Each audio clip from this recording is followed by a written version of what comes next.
దేవునికి స్తోత్రములు, దేవునికి మహిమ కలుగాక. కుడి వచ్చిన అందరికీ, నన్ను ఆహ్వానించినటువంటి సేవకులకు, స్టేజ్ మీద ఉన్నటువంటి నా కుడి పక్కన ఉన్న సేవకులందరూ కూడా యేసుక్రీస్తు నామములో వందనాలు తెలియజేస్తున్నాను. హల్లెలూయా.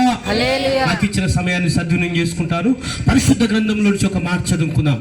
హెబ్రీయులకు రాసిన పత్రిక, అపోస్తలుడైన పౌలు హెబ్రీయులకు రాసిన పత్రిక 2వ అధ్యాయం 14-17 వచనాలు చదువుతాను, చూడండి. అపోస్తలుడైన పౌలు, పరిశుద్ధ గ్రంథం ఉన్న వారందరూ తెరిచి చూడాలి. అపోస్తలుడైన పౌలు హెబ్రీయులకు రాసిన పత్రిక 2వ అధ్యాయం 14-17 వచనాలు. కాబట్టి ఆ పిల్లలు రక్త మాంసములు గలవారైనందున ఆ ప్రకారమే మరణము యొక్క బలం గలవారని, అనగా అపవాదిని మరణం ద్వారా నశింపజేయుటకును, జీవితకాలమంతయు మరణ భయము చేత దాస్యమునకు లోబడిన వారిని విడిపించుటకును ఆయన కూడా రక్త మాంసములలో పాలివాడాయను. హల్లెలూయా. నా పేరు సిహెచ్ పాల్. మా సొంత ప్రాంతం గ్రామం జగన్నాథపురం, మునగాల మండలం, సూర్యాపేట జిల్లా. ప్రస్తుతం నేను హన్మకొండ వడ్డపల్లిలో ఉంటున్న, ఆత్మకూరులో పరిచర్య చేయుచున్నాను. దేవునికి స్తోత్రం. నేను ప్రభువును నమ్మక ముందు, రక్షణ పొందక ముందు మా జిల్లా నల్లగొండ జిల్లా ఉండేది. మా మండలం మునగాల మండలం. మాకు కామ్రేడ్ సుందరయ్య అంటే చాలా ఇష్టం. మా గ్రామం అంతా కూడా, మా ఏరియానే కమ్యూనిస్ట్ పార్టీ. ఇక మా గ్రామం అంతా కూడా కమ్యూనిస్ట్తోనే ఉంది. కమ్యూనిస్ట్ యొక్క వాతావరణంలో పుట్టాను, ఆ వాతావరణంలోనే పెరిగాను నేను. ఆ మీటింగుల్లో పాల్గొనటం, ఎస్ఎఫ్ఐ మీటింగుల్లో పాల్గొనటం, ఇక అలాంటి వాతావరణంలో ఉన్నాను కనుక నాకు చిన్నతనం నుంచి నాలో ఉన్న ఒక భావం ఏంటంటే, దేవుడు లేడు, దెయ్యం లేదు. దేవుడు లేడు, దెయ్యం లేదు. దేవుని నమ్మను, దెయ్యాన్ని నమ్మను. ఒకవేళ దేవుడు అనేవాడు అంటే ఈ కులాలు ఎందుకు ఉండాలి, మతాలు ఎందుకు ఉండాలి, ఈ బాంబ్ బ్లాస్ట్లు ఏంది, ఈ యుద్ధాలు ఏంది, భూకంపాలు ఏంది, కరువులేంది, ఈ కుంటోళ్ళు, మూగోళ్ళు, ఈ అనారోగ్యాలు, ఈ మరణాలు, ఇవన్నీ ఎందుకు ఉండాలి? అన్నీ మంచిగా ఉండేటట్టుగా చేయొచ్చు కదా అని దేవుణ్ణి ఏమాత్రం నమ్మేవాడిని కాదండి. దేవుని ఏమాత్రం దేవుడు లేడు, దెయ్యం లేదు, అదే భావం నాలో ఉండేది. ఈ లోకంలో ఉన్నటువంటి పరిస్థితులన్నీ బట్టి, ఎందుకంటే కమ్యూనిస్టు వాతావరణంలో పుట్టాను, పెరిగాను కనుక దేవుణ్ణి ఏమాత్రం అంగీకరించేవాడిని కాదు. హల్లెలూయా. ప్రియులారా, నేను చదువుకుంటున్న దినాల్లో 6వ తరగతి నుంచే జాతీయ గీతాలు రాయడము, దేశభక్తి గీతాలు రాయడము, ఆయా సమయాల్లో స్కూళ్ళల్లో నేను పాడుతూ ప్రైజులు తెచ్చుకునేది. దాన్ని బట్టి ఒక సినీ ఫీల్డ్లోకి వెళ్ళాలి, ఒక మంచి రచయితను కావాలంటే ఒక ఉద్దేశంతో సినిమాలు బాగా చూసేది, బుక్స్ చదివేది, పత్రికలు చదువుతూ ఉండేది. ఎందుకంటే ఒక జ్ఞానాన్ని ఇంప్రూవ్ చేసుకోవాలా, ఒక మంచి రచయితను కావాలా, సినీ ఫీల్డ్లోకి వెళ్ళాలనేటువంటి ఒక ఉద్దేశంతో బాగా సినిమాలు చూసేది. అయితే ఈ ఎక్కడ చూసినా, సినిమాలు చూసినా, లేకపోతే పేపర్స్ చూసినా, టీవీలు చూసినా, ఎక్కడ చూసినా కానీ మరణం మరణం మరణం, ఎక్కడ చూసినా మరణమే. ఆత్మహత్య చేసుకోవడం, లేకపోతే ఉరి పెట్టుకొని సావడం, యాక్సిడెంట్ కావడం, బాంబ్ బ్లాస్టులు, యుద్ధాలు, భూకంపాలు, కరువులు, ఇట్లా వరదలు, ఎక్కడ చూసినా మరణం మరణం మరణం. మా ఇంట్లో కూడా ఒకరి తర్వాత ఒకరు చనిపోవడం ప్రారంభించారు. మేము మా గ్రామంలో ఒక మంచి పొజిషన్లో ఉన్నాము. మా నాన్న మా అమ్మను, ఇద్దరు చెల్లెలు, మమ్మల్ని అందరినీ విడిచిపెట్టి హైదరాబాద్ వెళ్ళిపోయాడు. మంచి పొజిషన్లో ఉన్న సమయంలో చేతబడి శక్తుల ద్వారా నా పిల్లల్ని చంపేశారని త్రాగుడుకు బానిసై మా ఊరిని, మమ్మల్ని విడిచిపెట్టి వెళ్ళిపోయాడు. అయితే ఒకరి తర్వాత ఒకరు మా ఇంట్లో చనిపోతూ ఉన్నారు. నా కంటి ముందే మా అక్కయ్య చనిపోయింది, ఇద్దరు తమ్ముళ్ళు చనిపోయారు, ఒక తమ్ముడు నా చేతుల్లోనే చనిపోయాడు. ఇట్లా ఒకరి తర్వాత ఒకరు చనిపోతున్నారు. ఇక సమయం నా వంతు అనుకుంటా. నన్ను కూడా మరణ భయం పట్టుకుంది. ఎందుకంటే ఒక సినిమా రచయితను కావాలని, సినిమా ఫీల్డ్లోకి వెళ్ళాలని, ఇలాంటి ఒక ఉద్దేశంతో సినిమాలు బాగా చూసేవాడిని, టీవీ చూసేవాడిని, తర్వాత పేపర్లు చూసేవాడిని, బుక్స్ చదివేవాడిని. ఎక్కడ చూసినా చదివినా మరణం మరణం మరణం. నా లోపల మరణ భయం స్టార్ట్ అయింది. ఈ మరణం వెంటాడుతూ ఉన్నది. ఇక నా కంటి ముందు చనిపోతున్నటువంటి వారిని నేను చూస్తూ ఉన్నాను, చనిపోయినటువంటి వారి గురించి చదువుకుంటూ ఉన్నాం, వింటూ ఉన్నాం. అప్పుడు నా లోపల కలిగిన ఆలోచన ఏంటంటే, నేను కూడా ఒక దినమందు చనిపోవాల్సిందే కదా, నేను కూడా ఒక దినమందు చనిపోవాల్సిందే అని ఈ మరణం నన్ను వెంటాడుతూ ఉంది. ఈ భయం నన్ను పట్టుకుంది. లోపల అసలు నాకు నెమ్మది లేదు, లోపల ఒక సమాధానం లేదు. కమ్యూనిస్టు వాతావరణంలో పెరిగాను కనుక దేవుని నమ్మేది కావాలని కాదు, దేవుని కూడా నమ్మేవాడిని కాదు. కానీ మా గ్రామంలో కానీ మా కుటుంబంలో కానీ అన్ని కార్యక్రమాలు జరిగించేవారు, వాటిలో పాల్పొందేవాడిని. కానీ దేవుడు అంటే నమ్మకం ఏమాత్రం ఉండేది కాదు. అయితే ఈ మరణం వెంట పడుతున్న దినాల్లో ఈ మరణంలో నుంచి నాకు ఒక ప్రశ్న కలిగింది. నాకు వచ్చిన ప్రశ్న ఏంటంటే, అసలు దేవుడు అనేవాడు ఉన్నాడా? అసలు దేవుడు అనేవాడు ఉన్నాడా? దేవుడు అనేవాడే ఉంటే ఈ మనుషులు చనిపోయేటట్టు ఎందుకు పుట్టించాడు? మనుషుల యొక్క జీవితంలో మరణం లేకుండా నిత్యము బ్రతికేటట్టు ఎందుకు పుట్టించలేదు అని నా లోపల ఈ ప్రశ్న కలిగింది. అసలు దేవుడు అనేవాడు ఉన్నాడా? దేవుడు అనేవాడే ఉంటే ఈ మనుషులు చనిపోయేటట్టు ఎందుకు పుట్టించాడు? ఈ మనుషులు చనిపోకుండా నిత్యము బ్రతికేటట్టు ఎందుకు పుట్టించలేదు అని నాకు ప్రశ్న కలిగింది. కానీ సమాధానం మాత్రం దొరకలే. మరణం వెంటాడుతూనే ఉంది. ఈ భయం నన్ను పట్టుకుంది, ఇది నన్ను విడిచిపెట్టలే. హృదయంలో నెమ్మది లేదు. అయితే ఈ మరణ భయంలో నుంచి భక్తి ప్రారంభమైంది. భక్తి ప్రారంభమై ఇక రోజుకు దినానికి వేలాది సార్లు ఈ లోకంలో ఉన్న దేవుళ్ళ యొక్క నామాలను ఉచ్చరించేవాడిని. ఎంతో నిష్ఠగా భక్తి చేసేవాడిని. రాత్రులు ప్రయాణం చేసేవాడిని, సమాధులకు వెళ్ళేవాడిని, గుళ్ళు గోపురాలకు వెళ్ళి ఒక నిష్ఠగా దేవుని కొరకు కనిపెట్టేవాడిని. గంటలు వేచున్నాను. దేవుడు అనేవాడు ఉంటే నాకు కనబడాలి, దేవుడు నాతో మాట్లాడాలి, నన్ను దర్శించాలి, నన్ను వెంటాడుతున్న ఈ మరణ భయాన్ని తొలగించాలి, నన్ను మరణం నుంచి విడిపించాలి అని దేవుడు నాతో మాట్లాడాలి, నన్ను దర్శించాలని అట్లా నా చదువు కూడా బంద్ చేసి 2 సంవత్సరాలు నేను ఆ విధంగా తిరగడం ప్రారంభించా.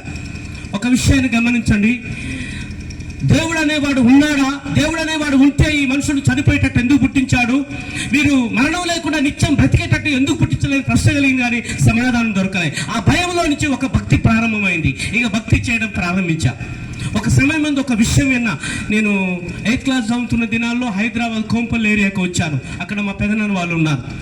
ఆంధ్ర నుంచి, తుని ఏరియా నుంచి పనికొచ్చినటువంటి వారు ఉన్నారు. చలికాలంలో వారు భోజనం చేసిన తర్వాత మంట వేసుకొని చుట్టా బీడి సిగరెట్ తాగుతూ అట్లా వారు మాట్లాడుకుంటూ ఉన్నారు. మాట్లాడుకుంటే సందర్భం ఏంటంటే సంజీవ పళ్ళ గురించి వారు మాట్లాడుకున్నారు. సంజీవ పళ్ళ గురించి. ఆ సంజీవ చెట్టు అనేది భూమి మీద ఉందని, ఆ చెట్టు యొక్క ఆకులు ఎలాంటి గాయాన్నైనా ఎలాంటి వ్యాధులైనా మాన్పేస్తాయని, ఆ సంజీవ పుల్ల తింటే వారు ఎప్పుడు చనిపోరని మాట్లాడుకుంటూనే నేను విన్నాను. ఆ సంజీవ చెట్టు ఉందో లేదో నాకైతే తెలియదు. నిజంగా ఆ చెట్టు ఎట్లుంటుందో తెలియదు. ఈ మాటలు మాత్రం నా చెవిలో పడ్డ తర్వాత నాకు ఒక ఆశ కలిగింది. బ్రతకాలనే ఒక ఆశ కలిగింది. ఎందుకంటే మరణ భయం వెంటాడుతూ ఉంది. మరణం చేత నా హృదయంలో నెమ్మది లేదు, సమాధానం లేదు, సంతోషం లేదు, కలవరం, ఒక భయం నాలో ఉంది. అయితే బ్రతకాలని ఒక ఆశ కలిగి నాకు అనిపించింది, ఒకవేళ భూకంపాలు వచ్చినా, కరువులు వచ్చినా, యుద్ధాలు జరిగినా, బాంబ్ బ్లాస్ట్ జరిగినా, ఏమైనప్పటికీ ఈ లోకంలో ఉన్న మనుషులందరూ చనిపోయినా నేను మాత్రం చనిపోవద్దు, నేను ఒక్కని బ్రతకాలి. అర్థమైందా? అందరూ చనిపోయినా నేను మాత్రం చనిపోవద్దు, నేను ఒక్కని బ్రతకాలని ఈ సంజీవ పుల్ల గురించి విని 2 సంవత్సరాలు శోభం చేసి ఒక పిచ్చోల్లాగా తిరగడం ప్రారంభించిన. నాకు తెలవని చెట్టు ఏదైనా అగబడితే ఆ చెట్టు యొక్క పుల్ల నిరుచుకొని తినేవాడిని. అట్లా చాలా 2 సంవత్సరాలు ఆ విధంగా. ఎందుకంటే ఈ మరణ భయం తొలగిపోవాలి, ఈ మరణం నుంచి నేను బయటపడాలి, ఈ మరణం నుంచి నేను తప్పించబడాలి, నా జీవితంలో ఉన్న మరణం తొలగిపోయి మరణం లేకుండా నేను నిత్యం బ్రతకాలని ఒక ఆశ కలిగి 2 సంవత్సరాలు చదువు బంద్ చేసి తిరగడం ప్రారంభించా. కానీ నా ప్రయాసం అంతా వ్యర్థమైపోయింది. ఆ తిరుగుతున్న దినాల్లో ఒక పిచ్చున్నాయి. దినానికి కొన్ని వేలాది సార్లు దేవుళ్ళ యొక్క నామాలు ఉచ్చరిస్తూ అక్కడికి వస్తాను, ఇక్కడికి వస్తాను, అది చేస్తాను, ఇది చేస్తాను, ఎన్నో రకాలుగా మొక్కుబళ్ళు చేసుకుంటూ ఆ గుడికి ఈ గుడికి వెళ్తూ ఎన్నో రకాలుగా ప్రయత్నం చేశానండి. దేవుడు అనేవాడు ఉంటే నాకు కనబడాలని, దేవుడు ఉంటే నన్ను దర్శించాలని, నాతో మాట్లాడాలని, నన్ను వెంటాడుతున్న మరణ భయం నుంచి నన్ను విడిపించాలని చాలా ప్రయాసపడ్డా. ఆ ప్రయాసం అంతా కూడా వ్యర్థమైపోయింది. ఒక సమయం ముందు 10th క్లాస్ పాస్ అయిన తర్వాత నేను భువనగిరిలో రెసిడెన్షియల్లో కాలేజ్ చేస్తున్న దినాల్లో ఒక సమయం ముందు ఒక స్వరం వినబడ్డది. సాయంత్రం 4:30, 4:45 ఆ టైంలో నిద్రపై కలగనడం లేదు. దేవుడు దర్శిస్తాడు, దేవుడు నాతో మాట్లాడతాడు అని నాకు తెలియదు. ఎందుకంటే నేను హిందూ కుటుంబంలో నుంచి వచ్చిన వాడిని. అసలు దేవుని నమ్మి కమ్యూనిస్టులో ఉన్న సమయంలో ఆ వాతావరణంలో పుట్టి పెరిగిన కనుక అసలు దేవుని దయను కూడా నమ్మేవాడిని కాదు. మరణ భయంలో నుంచి భక్తి స్టార్ట్ అయింది తప్ప అసలు దేవుని నమ్మేవాడిని కాదు. అయితే ఒక సమయం ముందు కాలేజీ సాయంత్రం 4:30కి అయిపోయిన తర్వాత అందరూ రూమ్లలోకి వెళ్ళిపోయారు. నేను వెళ్ళలేదు. ఇప్పుడు పోయి చేసేదేం లేదని అంతే కూర్చున్నా. కొద్దిసేపటి తర్వాత ఆ సమయంలో టైం 4:30, 4:45, 5 లోపులోనే ఆ టైంలో ఆ సమయంలో ఒక స్వరం వినబడ్డది, దేవుడంటే ఎవరు, దేవుడంటే ఎవరు అని ఒకసారి వినబడ్డది. మరలా రెండోసారి దేవుడంటే ఎవరు. ఆ రెండోసారి విన్నప్పుడు నేనున్న క్లాస్ రూమ్లో ఎవరు లేరు. బయటికి పోయి పక్కనున్న ఎంపీసీ గ్రూప్ ఉంది, ఆ రూమ్లో చూశాను, బయట చూశాను, కిటికీలు ఎక్కడ ఎవరు లేరు. మూడోసారి వినబడింది, దేవుడంటే ఎవరు. దేవుడంటే 3 సార్లు దేవుడు దర్శిస్తాడు, దేవుడు మాట్లాడతాడని నాకైతే తెలియదండి. కానీ ఒక స్వరం వినబడుతుంది. ఒక వ్యక్తి నా ముందు నుండి నాతో మాట్లాడుతున్నట్టుగా, నన్ను ప్రశ్నించినట్టుగా ఒక స్వరం వినబడ్డది. అప్పుడు ఆ సమయంలో నా మనసు ఏం చేసిందంటే, ఈ లోకంలో కోట్ల కొలది దేవుళ్ళు అనబడిన ఉన్నాయి కదా, వాటన్నిటి మీద తిరిగి వస్తుంది. వాటన్నిటి మీద వారే కదా అనుకుంటా. అయితే ఈ భూమి ఆకాశంలో సృష్టికర్త అయిన దేవుడు నన్ను దర్శించడం ప్రారంభించాడు. ఆయన నాతో మాట్లాడడం ప్రారంభించాడు. హల్లెలూయా, హల్లెలూయా. ఆశ కలిగిన ప్రాణాన్ని ఆయన తప్పనిసరిగా తృప్తిపరుస్తాడు. ఆశ కలిగిన ప్రాణాన్ని ఆయన తప్పనిసరిగా ఎందుకంటే నన్ను చూశాడు, నన్ను వెంటాడుతున్న మరణ భయాన్ని చూశాడు. ఈ మరణం నుంచి తప్పించుకోవడానికి, ఈ మరణం నుంచి విడిపింపబడడానికి ఎంతో ప్రయాసపడ్డాను. ప్రయాసమంతా వ్యర్థమైపోయింది. ఆ ప్రభువు చూస్తూనే ఉన్నాడు. అందుకొరకే ఆయన దర్శించే సమయం వచ్చింది కనుక స్వరంతో మాట్లాడుతూ తను తాను బయలుపరుచుకున్న సమయంలో నా మనసు ఆ మాటలకు అంగీకరించడం ప్రారంభించిన తర్వాత ఆ సమయం ముందు, ఆ సాయంకాల సమయం ముందు సిలువేయబడ్డటువంటి క్రీస్తు నా ముందు వేలాడుతూ ఉన్నాడు. సిలువేయబడ్డటువంటి క్రీస్తు నా ముందు వేలాడుతూ ఉన్నాడు. హల్లెలూయా. తనకు ముళ్ళ కిరీటం ఉంది, కాళ్ళు చేతులు మేకుల చేత కూర్చోబడ్డాయి, శరీరం అంతా చేల్చబడింది, రక్తమయంగా ఉన్నాడు. నాతో మాట్లాడుతున్న స్వరం ఉంటుంది, ఇగో ఆ సిలువేయబడ్డ క్రీస్తును చూసావా? భూమి ఆకాశం సృష్టించిన సృష్టికర్త అయిన దేవుడు, సమస్త నరులను సృష్టించిన దేవుడు, ఈ భూమిలో ఉన్న సమస్త నరులు ఆయన ప్రజలు, వీరందరూ ఆయన సృష్టి. తన స్వరూపంలో, తన పోలికలో ఎంతో ప్రేమతో, ఎంతో ఇష్టపూర్వకంగా తన ప్రజలను చేసుకున్నాడు. వారు పాపమును బట్టి శపించబడి మరణానికి లోనై వారు నిత్య నరకానికి ప్రయాణం చేయుచుండగా ఈ ప్రజలందరి పట్ల, ఈ పాపులైన ఈ మానవులందరి పట్ల, నశించిన ఈ మానవుల పట్ల ఆయన హృదయం కరుణతో నిండుకోండి. వారిని ప్రేమించి వారి పాపం నుంచి విడిపించాలంటే ఆ పాపాన్ని తప్పనిసరిగా ఇంకొక వ్యక్తి భరించండి. పాపం నుంచి వారికి ఒక విడుదల రాదు. ప్రజల మీద ఉన్న మరణం తొలగిపోవాలంటే ఆ మరణాన్ని ఇంకొకరు తీసుకోవాల్సిందే. అట్లయితేనే వారు మరణంలో నుంచి జీవులకు దాటగలుగుతారు, మరణం నుంచి విడిపించబడతారు. అందుకొరకే ఆ సృష్టికర్త అయిన దేవుడు ఆయన ఆత్మ ఉన్నాడు. మన వంటి రక్తమాంసములు ఆయనకు లేవు. కాబట్టి ఈ జనులందరినీ ప్రేమించిన కారణం చేత, నిన్నును ఈ జనులందరినీ ప్రేమించిన కారణం చేత ఆయనే రక్తమాంసములలో ఒక శరీరధారిగా, భూమి ఆకాశంలో సృష్టికర్త అయిన దేవుడు, ఆత్మ అయిన దేవుడు, లోక రక్షకుడుగా, పాపులకు రక్షకుడుగా, లోక పాపములను మోసుకొని పోయే దేవుని గొర్రెపిల్లగా నశించిన మనందరినీ వెతికి రక్షించుటకై మనుష్య కుమారుడుగా యేసుక్రీస్తు ఈ లోకానికి వచ్చాడు. హల్లెలూయా. కాబట్టి నీవు చనిపోవాల్సిన స్థానంలో యేసు ప్రభు చనిపోయి మరణాన్ని ఓడించి సమాధిని గెలిచి ఆయన మృత్యుంజయుడిగా తిరిగి లేచాడు.